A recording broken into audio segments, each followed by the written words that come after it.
Good morning, student. How are you today? I hope you all are fine at home. Welcome back to science class. Before continue this lesson and take this lesson forward, I would like to do a small recap. Yesterday we learned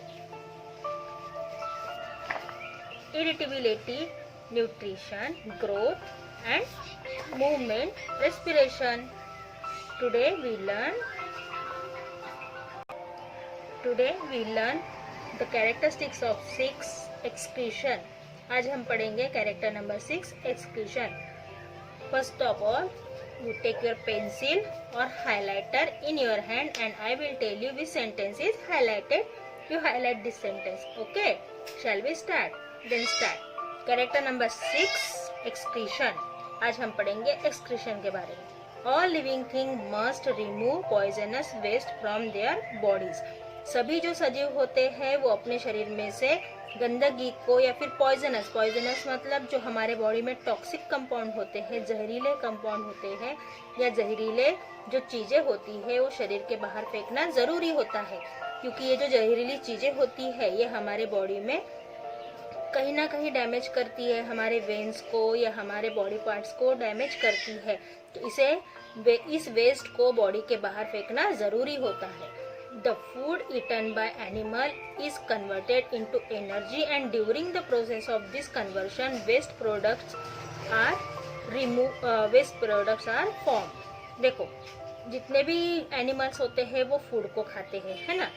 खाना खाते हैं, खाना खाने के बाद उसको convert करते हैं किस चीज में, एनर्जी में. खाने के बाद फूड में से एक डाइजेस्टिव जूस बनाया जाता है कन्वर्शन करके और उससे हमें क्या मिलती है, एनर्जी मिलती है. और जब ये प्रोसेस होती है, जब ये एनर्जी बनाने की प्रोसेस होती है या जो फूड को कन्वर्शन करने की प्रोसेस होती है, उस प्रोसेस में बहुत सारे वेस्ट प्रोडक्ट होते हैं जो रेडी होते हैं. जैसे कि फॉर एग्जांपल फैक्ट्रीज है. फैक्ट्रीज में अगर कपड़ा बन रहा है तो कपड़ा बनाने के लिए जिन केमिकल्स का इस्तेमाल किया जाता है, जिस वाटर का इस्तेमाल किया जाता है, जिस मशीनरीज का इस्तेमाल किया जाता है, उन सब का कपड़ा बनाते समय एक वेस्ट मटेरियल तैयार होता है. मतलब जब कपड़ा रेडी होता है उसके साथ में एक वेस्ट प्रोडक्ट भी रेडी होता है जो रिमूव करना जरूरी होता है, अदरवाइज कपड़ा क्या हो जाएगा, खराब हो जाएगा. इसीलिए उसी तरीके से हमारे बॉडी में भी जब फूड को कन्वर्ट करते हैं एनर्जी में, उस समय में एक अनवांटेड प्रोडक्ट्स तैयार होते हैं, उसे रिमूव करना जरूरी होता है. These need to be removed as they are toxic and can harm the body. उसे रिमूव करना जरूरी होता है क्योंकि ये शरीर के अंदर पॉइजन तैयार करते हैं, गंदगी तैयार करते हैं, जिससे बीमारियां होती है और ये हमारे शरीर के लिए नुकसान कारक है ना.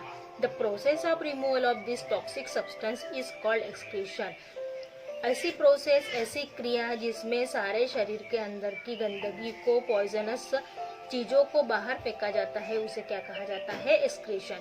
तो आप इस सेंटेंस को हाईलाइट कर लीजिए. The process of removal of this toxic substance is called excretion. ये है एक्सक्रीशन की डेफिनेशन. ये क्या है एक्सक्रीशन की definition? The process of removal of this toxic substance is called excretion. The kidney are important excretory organ in animals. ध्यान रखिए, kidney क्या है, सबसे मेन और इम्पोर्टेंट एक्सक्रीटरी ऑर्गन है एनिमल्स का और साथ ही साथ ह्यूमन बींग्स का भी. अगर किडनी खराब हो जाए तो इंसान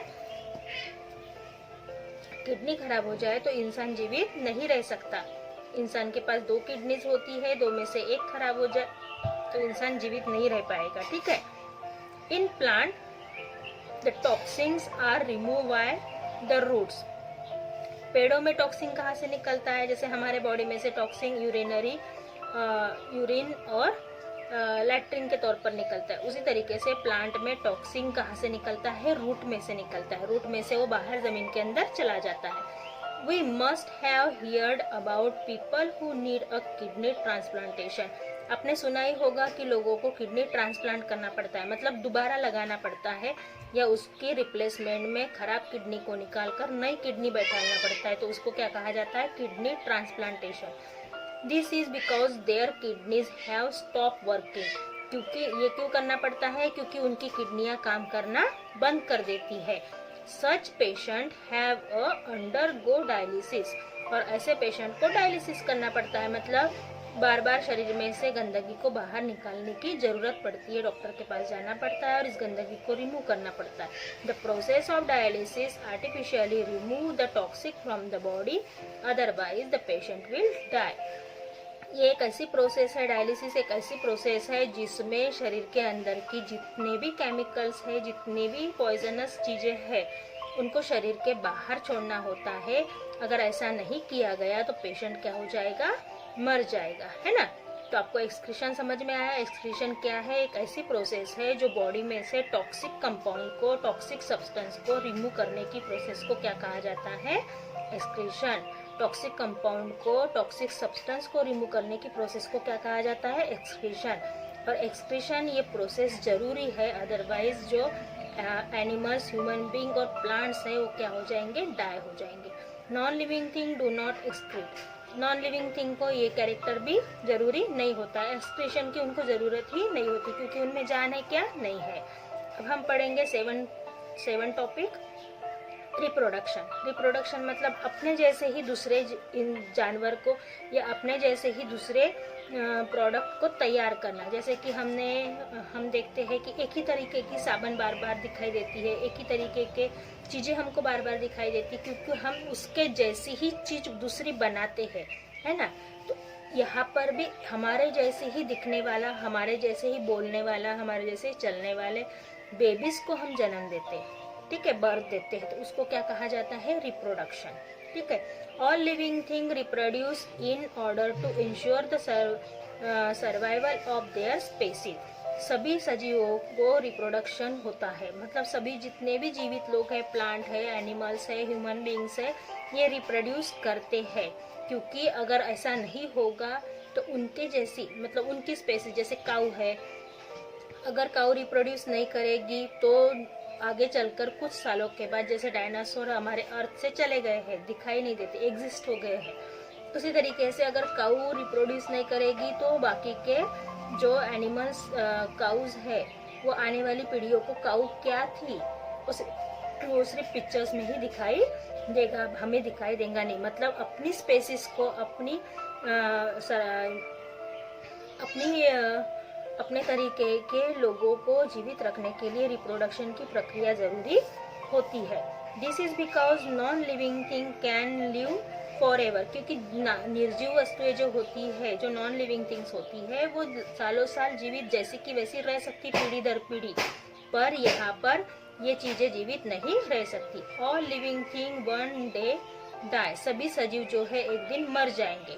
different species reproduce in different way. अलग अलग तरीके की स्पेसीज है, अलग अलग वे से प्रोड्यूस करती। Human and many animal give birth to baby. बहुत सारे जो इंसान और जानवर होते हैं वो अपने जैसे बेबी को 9 मंथ के बाद बर्थ देते हैं, मतलब पैदा करते हैं। For example, cow give birth to calf, a horse give birth to a colt। जैसे काऊ अपने बछड़े को जन्म देती है, उसी तरीके से हॉर्स भी अपने बछड़े को जन्म देता है।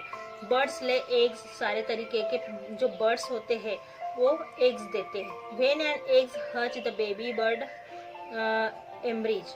जब अंडा फूटता है तो बेबी बर्ड बाहर निकलता है। Snake and lizard also lay eggs.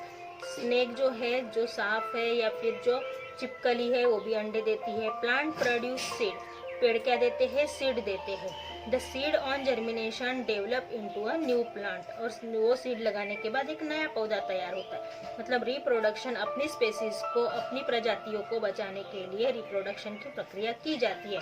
Non living thing can not reproduce. Non living thing reproduce नहीं कर सकते हैं क्योंकि उनमें जान ही नहीं होती है। Have you ever hear to the birth of baby book और बेबी चेयर। क्या आपने सुने हो कि बेबी बुक बनी है या बेबी चेयर बनी है, बेबी पेंसिल बनी है, पेंसिल को भी बेबी होती है।